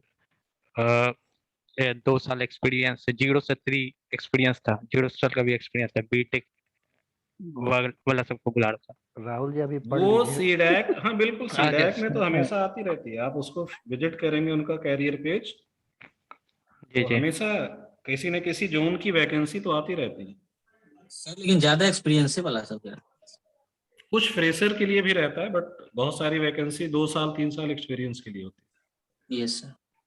इसका फायदा मिलेगा सर हम लोग जो ये कोर्स कर रहा है उसमें? है। कितनी बार हमने बताया भाई, पहला रिक्रूटर आपका सीडैक होगा। सर तब तो बढ़िया है। सीडैक में परमानेंट कराना अगर होगा तो उसका कुछ प्रोविजन है क्या? सीडैक में परमानेंट कराने के लिए जो उनकी उस टाइप की आती हैं नोटिफिकेशंस, उसके थ्रू आपको जाना पड़ेगा। कुछ मतलब नोटिफिकेशन कॉन्ट्रेक्चुअल से अलग भी होती है, ठीक है, बट वो बहुत अच्छा। कम होती है। मतलब बहुत रेयर केस में ही परमानेंट होता है। हाँ, पर हमने क्या कहा भाई, 90% मैन पावर कॉन्ट्रेक्चुअल है सीडैक का, ओ, ठीक है। हाँ, लेकिन जो लोग अच्छा परफॉर्म करते हैं वो कंटिन्यू भी किए जाते हैं, ऐसा भी नहीं है कि हटा देते हैं सब। और सीडैक में काम की कमी थोड़ी है, काम तो आता ही रहता है, बट आप मतलब ये गारंटेड नहीं है कि भाई हाँ हमेशा कंटिन्यू चलता रहे। हाँ मतलब कि डर रहता है कभी भी निकाल देगा। कभी नहीं, जो टेन्योर मतलब होगा। वो एक टेन्योर के बाद। हाँ। 2-3 साल तो होता ही है मिनिमम, 2 से 3 साल, उसके बाद फिर वो उस 3 साल में तो लोग सर अच्छा एक्सपीरियंस प्लस अच्छा ये हो जाता है, एबिलिटी उनके पास आ जाएगा। हाँ बिल्कुल बिल्कुल, 3 साल से फील्ड ही पहले सर ही लोग परफॉर्मेंस स्विच कर बेस्ट लेते है हैं इधर उधर। सर, फील्ड ही परफॉर्मेंस बेस्ट है। इसमें अगर परफॉर्मेंस नहीं देंगे तो कभी भी देखिए कहीं से भी बहुत डेवलपमेंट बड़ी- में अगर ये आप सही बात जाते बोले हैं, सर। डेवलपमेंट फील्ड आपका टोटली आपकी प्रोग्रेस आपके स्विच पर होता है, नंबर ऑफ स्विच कैसे आप कर रहे हैं, ठीक है। तो लोग टिकते नहीं कंपनी में, 2 साल 3 साल में कंपनी चेंज करते ही रहते हैं। हाँ, अगर ऐसी कोई कंपनी मिल गई जो आपको बाय डिफॉल्ट उतना ग्रोथ दे ही रही जो आप चाहते हैं, तो फिर आप नहीं छोड़ते हैं, फिर उसी कंपनी में सर्वाइव करते हैं। सर कितना ग्रोथ होता है बाय डिफॉल्ट? कुछ फिक्स थोड़ी है भाई, हर कंपनी का अपना होता है। 15 से 20%। डिपेंड करता है किस लेवल की कंपनी है, कैसी है, ठीक है। सर हम लोग के कॉलेज का एक सीनियर सीडेक्स से जॉब लगा है, कंपनी का नाम नहीं पूछा, बोले 40% 40% ऐसे थोड़ी सबका हो जाएगा, इतना आसान है 40% इंक्रीमेंट। वही तो बिलीव नहीं हो रहा है सर। 8% मिनिमम होता है, ठीक है, मैक्सिमम कंपनी में। बाकी आपकी परफॉर्मेंस और कंपनी का टोटल रेवेन्यू क्या है, प्रॉफिट क्या है, उस पर डिपेंड करता है। लेकिन सर किसी से भी पूछिएगा तो कोई भी पीआईपी के बारे में बात नहीं करेगा। क्या? वही कंपनी कह वाले रहे से हैं, मिनिमम जो होता है कंपनीज में वो 8% मिनिमम करते ही करते हैं, ठीक है। और उसके बाद जैसे HCL को आप ले लीजिए, ठीक है, तो HCL में पूरा हिसाब किताब आपका सरकारी जॉब वाला है, ठीक है। मतलब तो सर मतलब वहां पर आपको वो सारे बेनिफिट्स मिलते हैं जो एक गवर्नमेंट जॉब में मिल सकते हैं HCL में। सीएससी है सर उसका। बट उसमें ग्रोथ रेट अगर आप देखेंगे तो लोगों का 5%, 6%, 8% भी ग्रोथ होता है। यस। लेकिन उसमें मतलब वर्कलोड या वर्क प्रेशर जिसे आप कहते हैं वो बिल्कुल नहीं। बट वहीं पर अगर आप एक ऐसी कंपनी में जाते हैं जो कि स्टार्टअप है, तो हो सकता है आपको 12-12 घंटे भी काम करने पड़े। सर तो 12 घंटा काम किसको करना है? उसके बाद ही बोलेगा सर परफॉर्मेंस अच्छा नहीं क्या? है। 12 उसके बाद घंटा ही काम बोलेगा किसको करना परफॉर्मेंस है? अच्छा जो नहीं है। ज्वाइन करेगा उसको करना है, और कौन करेगा? सर गलत फील्ड में आ गए सर। तो 12 घंटा 24 सीखने घंटा के लिए 12 सबसे घंटा अच्छा है कंपनी। Fresher startup. अगर आपको बढ़िया से सीखना है तो स्टार्टअप में चले जाइए। बिल्कुल, उनका वर्क बहुत अलग होता है, नई चीजें करते हैं लोग, ठीक है। तो सीखने के पॉइंट ऑफ व्यू से अगर आप देखें तो छोटी कंपनी स्टार्टअप जो है वो एक बेटर अपॉर्चुनिटी आपको प्रोवाइड करते हैं। सर अभी लेकिन बोलना सरवाइव अच्छा करना अच्छा है बहुत टफ सर, होता है सर लेकिन स्टार्टअप। लेकिन सर्वाइवल सर का, जब हाँ बिल्कुल। अभी पिछले बैच में ही एक थे, यही पिछले बैच से सुनील नाम थे, मे भी किसी के फ्रेंड हों वो, तो उनका एक कंपनी में हुआ था, और उसका जो वर्क था वो वर्क था एंगुलर पर, ठीक है। एंगुलर पर पूरा उनका फ्रंट एंड का वर्क था। तो मेहनत तो बहुत किया उन्होंने, लेकिन परफॉर्मेंस 3 मंथ के बाद दिया था पुअर, ठीक। तो उनको लगा कि भाई निकाल देगा, टर्मिनेट कर देगा अब ये, तो उससे पहले एक ऑप्शन हमने और बता दिया, तो वो स्विच कर लिया तुरंत, ठीक है। तो वर्क सर प्रेशर तो रहता ही है नई कंपनी में। सर सर ऐसा उस सुने इवनिंग में ऐसा फोन सुने कि सीडैक स्टार्टअप के लिए भी फंड देता है या फिर कुछ हेल्प भी करता है, ये क्या? सही है क्या? मतलब अरे भाई सीडैक IT, अब सीडैक है क्या, पहले ये तो समझिए। सीडैक आपका जो इंडिया का IT का वर्क है ना, हाँ उसकी टॉप कंपनी है ना ये। हाँ DRDO सर, और यही मिलके तो सारा वर्क करते हैं ना। हाँ सर यस इसका तो ऐड भी देखे हुए, मतलब और बहुत सारे तीसरा गवर्नमेंट है के NIC वेबसाइट पे जो इसका रहता छोटे है। स्केल पे वर्क करता है, हाँ।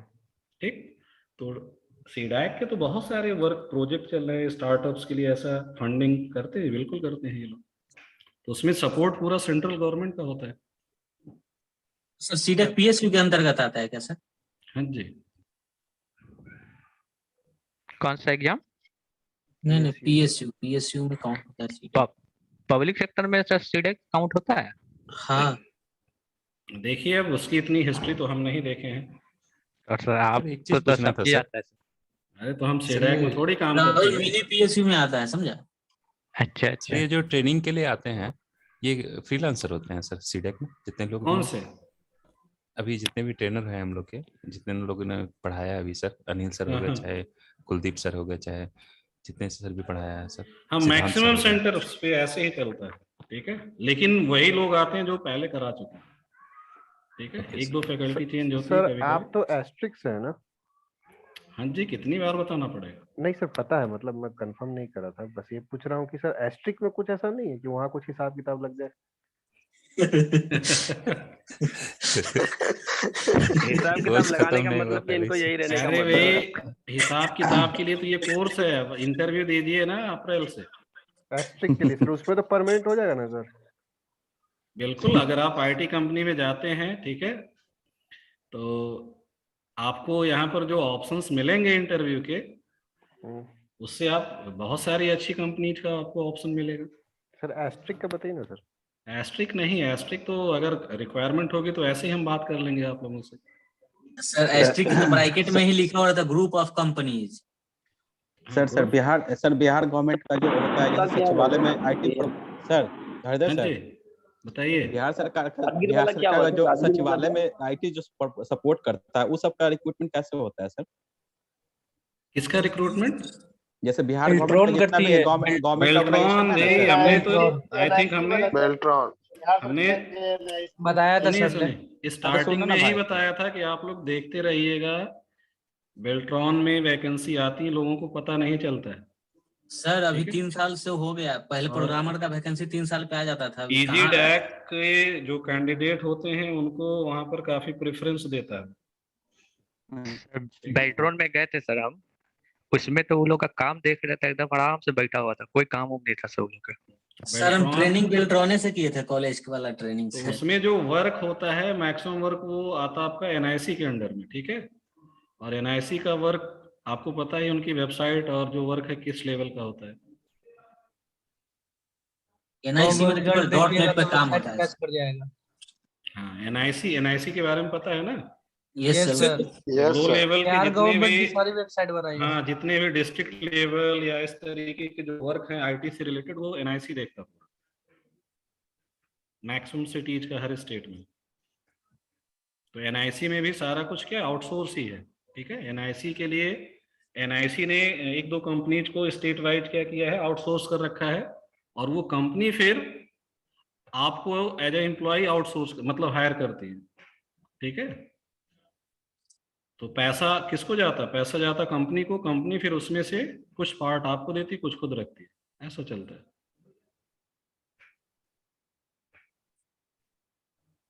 सर पटना का एक पॉलीट्रॉपिक सर्विस कंपनी है, उसी को देखते हैं, सारा कॉलेज सबका वेबसाइट बनाया हुआ।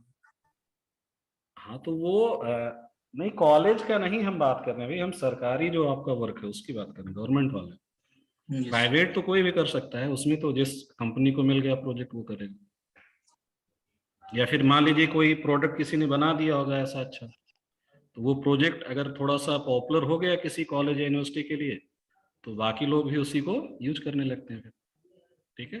जैसे आप SAP के बारे में जानते हैं? SAP नहीं। यस सर, सैप लैब्स वाला। हाँ, तो आज की डेट में ऑटोमेशन का जितना भी वर्क है वो सैप पे हो रहा है, ठीक है। तो मैक्सिमम कॉलेज जिनका रेवेन्यू उतना ज्यादा है वो लोग ऐसे वेबसाइट यूज ही नहीं करते, वो SAP यूज करते हैं डायरेक्ट। उसका जो मतलब ये आपका एजुकेशन मैनेजमेंट मॉड्यूल है पूरा, ठीक है। सर पटना में कोई कंपनी हाँ। है, आईटी कंपनी? कहाँ पर? पटना में? पटना में बहुत कंपनी है, सर्च तो कीजिए।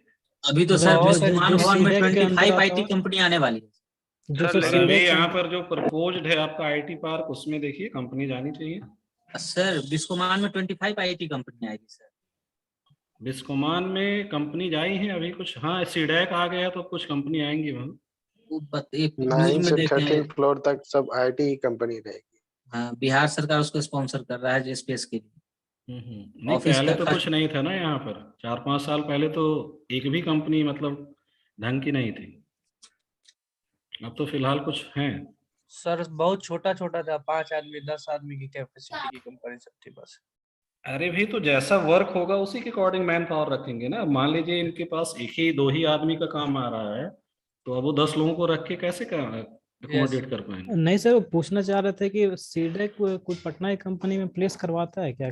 नहीं, पटना की कंपनी तो अभी कोई नहीं आई। नहीं, वही पूछना चाह रहे थे सर। जो कंपनीज आपको मिलेंगी वो मैक्सिमम कंपनी पुणे की रहती हैं, ठीक जी। या हैदराबाद, बेंगलोर, कोलकाता का, कोलकाता की पता नहीं, देखना पड़ेगा। मैक्सिमम कंपनी आपकी पुणे जोन या फिर हैदराबाद, बेंगलोर, ये 3 मेजर एरिया। इस बार जोन चेंज हुआ है तो अब जोन चेंज होने से थोड़ी कंपनी किस साइड की आएंगी, वो डिपेंड करता है। सर अब तो यहाँ की भी आएगी ना वो। हाँ देखिए अब यहाँ कौन कौन सी कंपनी बुलाते हैं, ठीक है। सर आप लोग को सर बेल्ट्रॉन से टाई अप कुछ नहीं है सर? पैर भी लगवाइएगा क्या भैया? सही सही बात पूछा गुलशन। सारा गड़बड़ बेल्ट्रॉन ही करता है सर बिहार में, आईटी वाला में। सर हम लोग बेल्ट्रॉन में जाने के लिए ना आपको बेल्ट्रॉन के अंदर किसी का जान पहचान होना चाहिए, नहीं तो नहीं घुस पाइएगा। एग्जाम कब होता है कब क्या होता है पता ही नहीं चलता है। बेल्ट्रॉन का वैकेंसी के बारे में कुछ पता नहीं चल पाता है। हाँ वो अंदर ही अंदर 3 साल से प्रोग्रामर का नहीं निकला है। मेरे सर का इस बार हुआ ना, 3 साल से भी नहीं निकला है। मेरे सर का मतलब सर 19 में पास किए थे, तो अभी 2 महीना पहले ज्वाइन किए। हेलो सर, वो पूछे थे बेल्ट्रॉन में कॉल करके एक बार, तो उन्होंने बोला कि वो बीटेक वाले के लिए निकालते हैं और बस सीएस के लिए निकालते हैं। बीटेक के लिए होता है, बट अगर आपके पास डिप्लोमा वाला ये सर्टिफिकेट है ना जी, तो प्रेफरेंस मिल जाती है उसमें। जी मैंने पूछा था दिया ना मेरे सर लोग का जो हुआ ना सर अभी, तो ज्यादातर उसमें मेरे सर तो एमसीए थे, तो एमसीए वाले का पहले नहीं लिया। पहले जो मतलब 2018 या 17 में पास किए थे कुछ, मतलब उसमें डिप्लोमा वाला ही था, रुका हुआ था, उन लोग को लेकर के उसके बाद फिर मेरे सर लोग का हुआ सर।